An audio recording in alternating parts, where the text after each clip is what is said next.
Okay, today I'm going to be going over the 5 priorities ideology and some of what it ties into. So basically, the 5 priorities ideology is a 5-in-1 way to visualize and succeed in life.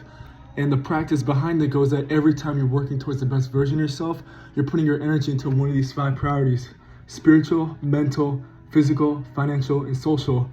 Basically, another way to reword it: spirit, mind, body, currency, and connections. And this also ties into destiny. So one thing about destiny you guys should know about is that the highest form of destiny transcends your ego and your selfish needs. The highest form of destiny involves helping people in a positive way. So if you believe that you're put on this planet to spread love, you most likely have a spiritual destiny. If you believe you were put on this planet to donate as much as you can and help the people in need, then your destiny is most likely financial destiny. And certain people are also jack of all trades who don't specifically tie into one priority or even 2 priorities. Some people are the jack of all trades, and their goal is to be as balanced and as harmonious as they can within all 5.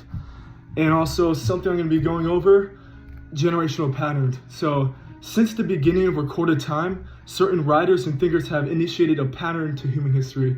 It was perhaps the great 14th century Islamic scholar Ibn Khaldun who first formulated this idea into the theory that history seems to move in 4 acts corresponding to 4 generations.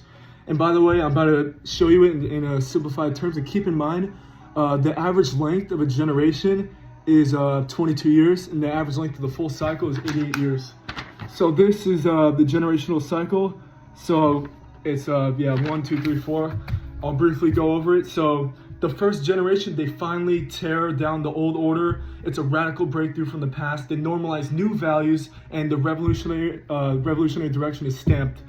Fast forward 22 years later, the second generation, they crave more order. They're still feeling the heat of the revolution, and they lived through the revolution at a very young age. And fast forward to the third generation, they have little direct connections to the founders. They're more pragmatists, and the revolutionary heat is drained out at this point, and they're more worried about solving problems and making life the most comfortable, building things rather than ideas, and they're more concerned about themselves and materialistic items. And then the fourth generation, this is the hardest generation to live through.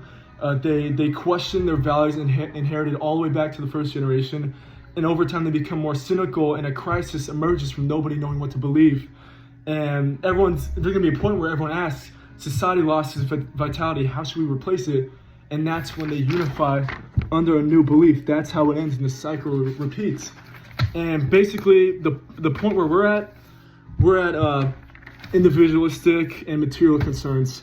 This is right after the rise of social media. We have our own individualistic profiles. We really just care about materialistic items. People flex materialistic items. You see it all the time. And I'll give a brief example about, actually no, I don't want to take too much time because attention span. So I will say that at the end of the cycle, it's going to be 15 years from now, we're due to unify around a new belief. And there's 2 endings. There's the good ending and the bad ending. The bad ending is the government just steps in, says some sort of bullshit, and we end up just being even more controlled, and they just put out a scam where we're just unified under some bullshit that we're just more controlled now, even more.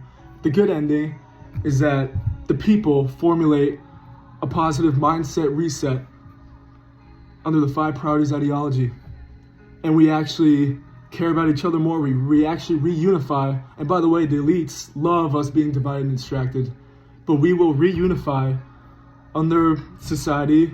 No more 2 sides, no more polarization, and we will strive towards the best versions of ourselves more actively. Finally, I'll go over one quote from a book called Laws of Human Nature. It seems that we are living through such a crisis period with a generation that's experiencing it in the key phase of life. Although we cannot see how close we might we cannot see how close we might be to the end of this period, such times never last too long because the human spirit cannot tolerate it. Some unifying belief system is in gestation, and some new values are being generated that we cannot see. Now you guys can see. It's the 5 priorities ideology. Thank you.